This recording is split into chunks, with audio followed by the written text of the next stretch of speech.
Hi hello welcome back to my channel. ನಾನಿವತ್ತು ಚಿಕನ್ನ use ಮಾಡಿ ಚಿಕನ್ ವರ್ಮಿಸೆಲಿ ಉಪ್ಮಾನ ಮಾಡ್ತಾ ಇದ್ದೇನೆ. ನೋಡೋದಕ್ಕೆ ತುಂಬ ಡಿಲಿಷಿಯಸ್ ಆಗಿ ಮತ್ತು ಟೇಸ್ಟ್ ಕೂಡ ತುಂಬ ಸಖತ್ತಾಗಿ ಆಗುತ್ತೆ. ಇದನ್ನು ಬ್ರೇಕ್ಫಾಸ್ಟ್ ಟೈಮಲ್ಲೂ ಮಾಡಬಹುದು ಮತ್ತು ಯಾರಾದರೂ ಗೆಸ್ಟ್ ಬಂದಾಗ ಈವ್ನಿಂಗ್ ಟೈಮಲ್ಲಿ ಸ್ನ್ಯಾಕ್ಸ್ ಥರನೂ ಮಾಡ್ಬೋದು. ಇದನ್ನು ಹೇಗೆ ಮಾಡೋದು ಅಂತ ಬನ್ನಿ ಫ್ರೆಂಡ್ಸ್ ನೋಡುವ. ಇದಕ್ಕೆ ಬೇಕಾಗಿರುವ ಸಾಮಗ್ರಿಗಳೇನೆಂದರೆ 2 ದಪ್ಪ ಈರುಳ್ಳಿಯನ್ನು ತಗೊಂಡು ಫೈನಾಗಿ ಚಾಪ್ ಮಾಡಿದ್ದೇನೆ ಮತ್ತು 2 ಮೆಣಸಿನಕಾಯಿಯನ್ನು ತಗೊಂಡಿದ್ದೇನೆ ಮತ್ತು ಒಂದು ಟೊಮಾಟೊವನ್ನು ಫೈನ್ಲಿ ಚಾಪ್ ಮಾಡಿದ್ದೇನೆ. ನಾನು ಸ್ವಲ್ಪ ಬಟಾಣಿ ತಗೊಂಡಿದ್ದೇನೆ, ಒಂದು ಸ್ವಲ್ಪ ಚಿಕನನ್ನು ತಗೊಂಡಿದ್ದೇನೆ. ಇದರಲ್ಲಿ ಮೇನ್ ಇಂಗ್ರೀಡಿಯೆಂಟ್ಸ್ ಬಂದು ಇದು 1 2 3 ನೂಡಲ್ಸ್ ಮಸಾಲ. ಇದರಿಂದ ತುಂಬ ಟೇಸ್ಟ್ ತುಂಬ ಸಖತ್ತಾಗಿ ಬರುತ್ತೆ. ಒಮ್ಮೆ ಟ್ರೈ ಮಾಡಿ ನೋಡಿ. ನಾನು MTR ವರ್ಮಿಸೆಲಿನೇ ಯಾವಾಗಲೂ ಯೂಸ್ ಮಾಡೋದು ಮತ್ತು ನಿಂಬೆಹಣ್ಣನ್ನು ಒಂದು ಯೂಸ್ ಮಾಡಿದ್ದೇನೆ. ಒಂದು ಪ್ಯಾನಲ್ಲಿ ವರ್ಮಿಸೆಲಿ ಹಾಕ್ಕೊಂಡು ರೋಸ್ಟ್ ಮಾಡಿ ಅದು ಸ್ವಲ್ಪ ಗೋಲ್ಡನಿಶ್ ಸ್ವಲ್ಪ ಆಗೋ ತನಕ ರೋಸ್ಟ್ ಮಾಡಿ ಸಾಕು. ಬೇಕಂದರೆ ತುಪ್ಪ ಹಾಕಿ ಸಹ ರೋಸ್ಟ್ ಮಾಡ್ಬೋದು, ಇಲ್ಲಾಂದರೆ ಸ್ವಲ್ಪ ಎಣ್ಣೆ ಹಾಕಿದ್ರೂ ರೋಸ್ಟ್ ಮಾಡ್ಬೋದು. ಅದು ಆಲ್ರೆಡಿ ರೋಸ್ಟೆಡ್ ಅಂತ ಇರುತ್ತೆ MTR ವರ್ಮಿಸೆಲಿಲಿ. ನಿಮ್ಮ ಚಾಯ್ಸ್, ನೀವು ರೋಸ್ಟ್ ಮಾಡಬೇಕು ಅಂದರೆ ರೋಸ್ಟ್ ಮಾಡಿ, ಇಲ್ಲಾಂದರೆ ಸ್ಕಿಪ್ ಮಾಡಿ ಆಯಿತಾ. ನನ್ನ ಚಾನಲ್ಗೆ ನೀವು ಹೊಸಬರಾಗಿದ್ದರೆ ನನ್ನ ಚಾನಲನ್ನು ಸಬ್ಸ್ಕ್ರೈಬ್ ಮಾಡದೆ ನೋಡ್ತಾ ಇದ್ದರೆ ಚಾನಲನ್ನು ಸಬ್ಸ್ಕ್ರೈಬ್ ಮಾಡಿಕೊಡಿ. ಮುಂಬರುವ ವಿಡಿಯೋ ನೋಟಿಫಿಕೇಷನ್ಗಾಗಿ ಬೆಲ್ ಐಕನ್ನ ಪ್ರೆಸ್ ಮಾಡಿ.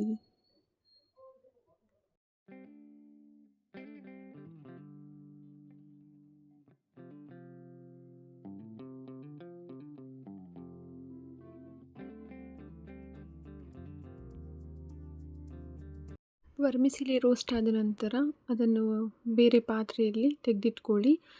ಅದೇ ಪ್ಯಾನ್ಗೆ ಎಣ್ಣೆ ಹಾಕಿ, ಎಣ್ಣೆ ಸ್ವಲ್ಪ ಕಾದ ಮೇಲೆ ಅದಕ್ಕೆ ಶುಂಠಿ ಬೆಳ್ಳುಳ್ಳಿ ಪೇಸ್ಟ್ ಸ್ವಲ್ಪ ಹಾಕಿ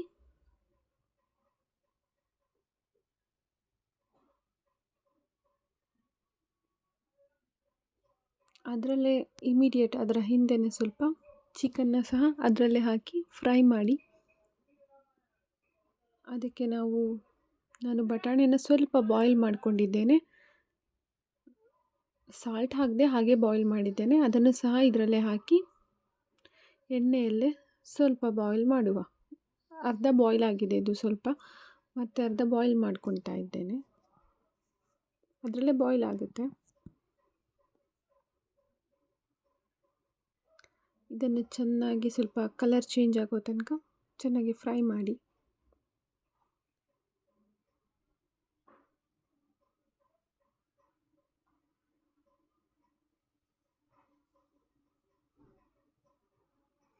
ಇದಕ್ಕೆ ನಾನು ಸ್ವಲ್ಪ ಇವಾಗಲೇ ಅರಿಶಿನ ಹಾಕ್ಕೊತಾ ಇದ್ದೇನೆ, ಟರ್ಮರಿಕ್ ಪೌಡರ್ ಹಾಕಿ ಅದನ್ನು ಇನ್ನೊಂದು ಸ್ವಲ್ಪ ಚೆನ್ನಾಗಿ ಫ್ರೈ ಮಾಡ್ತಾ ಇದ್ದೇನೆ.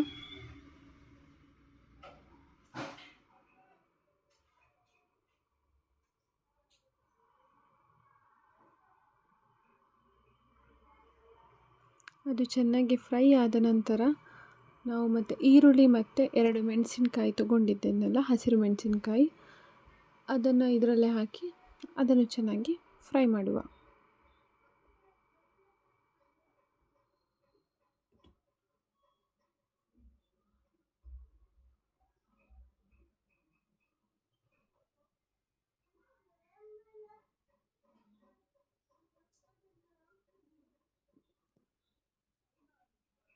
ಅದು ಸ್ವಲ್ಪ ಚೆನ್ನಾಗಿ ಈರುಳ್ಳಿ ಎಲ್ಲ ಸ್ವಲ್ಪ ಚೆನ್ನಾಗಿ ಕುಕ್ ಆದಮೇಲೆ ನಾವು ಅದಕ್ಕೆ ಸ್ವಲ್ಪ ಉಪ್ಪನ್ನು ಹಾಕಿದ್ದೇನೆ ನಾನು. ಅದಕ್ಕೆ ಮತ್ತು ಸ್ವಲ್ಪ ಗರಂ ಮಸಾಲ,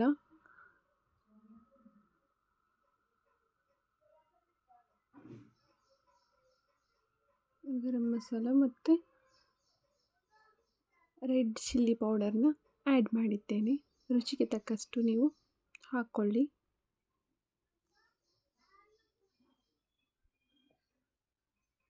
ಇದನ್ನೆಲ್ಲ ಚೆನ್ನಾಗಿ ಮಿಕ್ಸ್ ಮಾಡಿ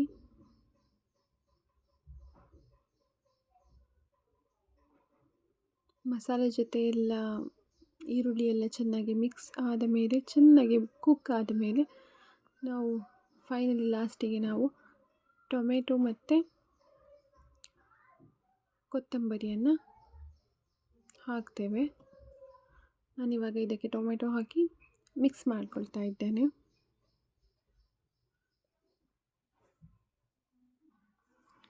ಟೊಮೆಟೊನು ಪೂರ್ತಿ ಚೆನ್ನಾಗಿ ಕುಕ್ ಆಗಬೇಕು. ಟೊಮೆಟೊ ಕುಕ್ ಆದ ನಂತರ ಕೊತ್ತಂಬರಿ ಸೊಪ್ಪನ್ನು ಸಹ ಹಾಕಿದ್ದೇನೆ ಸ್ವಲ್ಪ.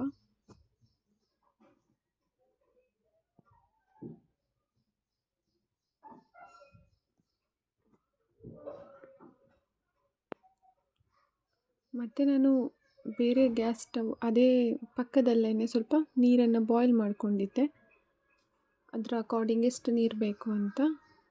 ಇದೆಲ್ಲ ಸ್ವಲ್ಪ ಕುಕ್ ಆದಮೇಲೆ ಅದಕ್ಕೆ ಡೈರೆಕ್ಟ್ ಬಾಯ್ಲ್ಡ್ ವಾಟರ್ನೇ ಹಾಕಿದ್ದೇನೆ.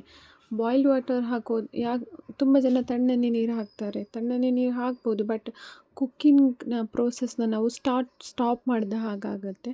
ಹಾಗಾಗಿ ಸ್ವಲ್ಪ ಪ್ರಿಫರ್ ಮಾಡಿ ಆದಷ್ಟು ಬಿಸಿ ನೀರು ಹಾಕೋದು. ಯಾವುದೇ ಒಂದು ಪ್ರೋಸೆಸ್ನ ಸ್ಟಾಪ್ ಮಾಡೋದಕ್ಕಿಂತ ಕಂಟಿನ್ಯೂ ಮಾಡೋದು ಒಳ್ಳೆಯದಲ್ವಾ. ಹಾಗಾಗಿ ನನ್ನ ಈ ಸಜೆಷನ್.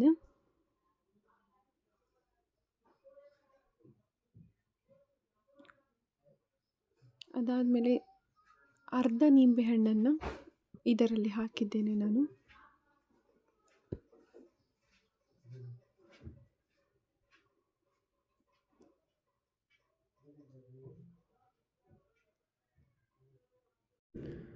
ಮತ್ತು ಇದಕ್ಕೇ ನಾನು 1 2 3 ಮ್ಯಾಗಿ ಮಸಾಲ ಇತ್ತಲ್ಲ, ಅದನ್ನು ಸಹ ಆ್ಯಡ್ ಮಾಡಿದ್ದೇನೆ.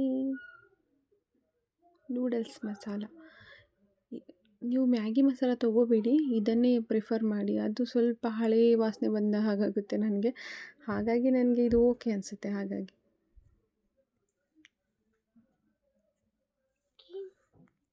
ಇವಾಗ ನೋಡ್ಕೊಳ್ಳಿ, ಟೇಸ್ಟಲ್ಲಿ ಏನಾದರೂ ಉಪ್ಪು ಖಾರ ಕಡಿಮೆ ಇದ್ದರೆ ಈ ಸ್ಟೇಜಲ್ಲಿ ನೀವು ಹಾಕ್ಕೊಳ್ಳಿ. ನೂಡಲ್ಸ್ ಮಸಾಲ ಹಾಕುವ ಮುಂಚೆನೇ ಅದು ನೋಡ್ಕೊಳ್ಳಿ. ಆಮೇಲೆ ಮಸಾಲ ಹಾಕಿ ಶಾವಿಗೆನ ಹಾಕಿ. ಇದು ನನಗೆ ಬಿರಿಯಾನಿಗಿಂತ ಟೇಸ್ಟ್ ಅನಿಸುತ್ತೆ. ಒಮ್ಮೆ ಟ್ರೈ ಮಾಡಿ ನೋಡಿ. ರೆಸಿಪಿ ಚೆನ್ನಾಗಿದ್ದರೆ, ನಿಮಗೆ ಇಷ್ಟ ಆದರೆ ಕಮೆಂಟ್ ಮತ್ತು ಲೈಕ್ ಮಾಡೋದನ್ನು ಮರಿಬೇಡಿ.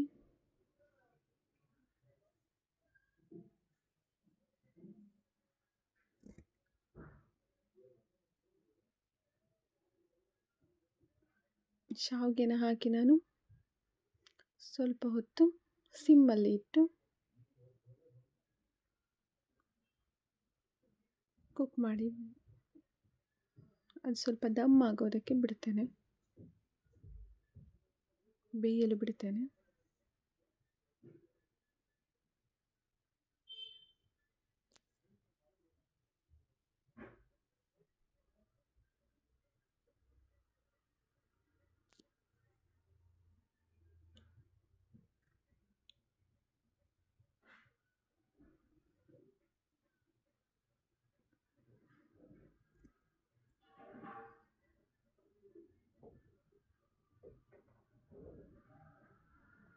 ಮತ್ತು ಸ್ವಲ್ಪ ಹೊತ್ತಾದಮೇಲೆ ಇದನ್ನು ಕೆಳಗೆ ಮೇಲೆ ಮಾಡಿ,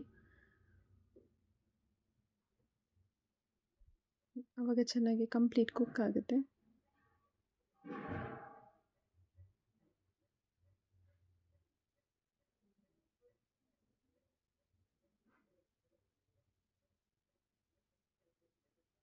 ಈವ್ನಿಂಗ್ ಸ್ನ್ಯಾಕ್ಸ್ಗೂ ಕೂಡ ಈ ರೆಸಿಪಿನ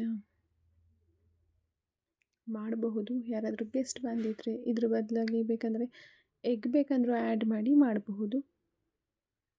ಹಾಗೂ ಸಹ ಮಾಡಿದ್ರೂ ಚೆನ್ನಾಗಾಗುತ್ತೆ. ಯಾರು ಮೊಟ್ಟೆ ಮತ್ತು ಚಿಕನ್ ತಿನ್ನಲ್ಲ ಅಂತ ಯಾರಾದರೂ ಇದ್ದರೆ ಅದನ್ನು ಸ್ಕಿಪ್ ಮಾಡಿ ಸಹ ಮಾಡಿ, ತುಂಬ ಟೇಸ್ಟಿಯಾಗಿರುತ್ತೆ.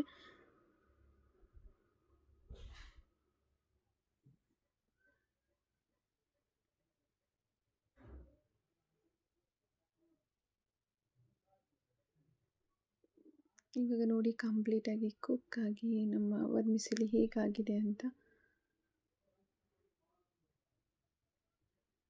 ಇದನ್ನು ನಾನು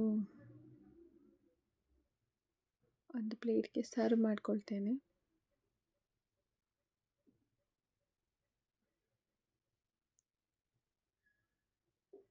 thank you so much guys, ನನ್ನ ವಿಡಿಯೋನ ಎಂಡ್ವರೆಗೂ ಕೊನೆ ತನಕ ನೋಡಿದ್ದಕ್ಕಾಗಿ ತುಂಬ ಹೃದಯದ ಧನ್ಯವಾದ ನಿಮಗೆ. ಮತ್ತು ರೆಸಿಪಿ ಇಷ್ಟ ಆದರೆ ಇಲ್ಲಿ ತನಕ ಬಂದೇ ಇದ್ದೀರಾ, ಲೈಕ್ ಕೊಡೋದನ್ನು ಮರಿಬೇಡಿ, ಕಮೆಂಟ್ ಮಾಡೋದನ್ನು ಮರಿಬೇಡಿ. Thank you so much.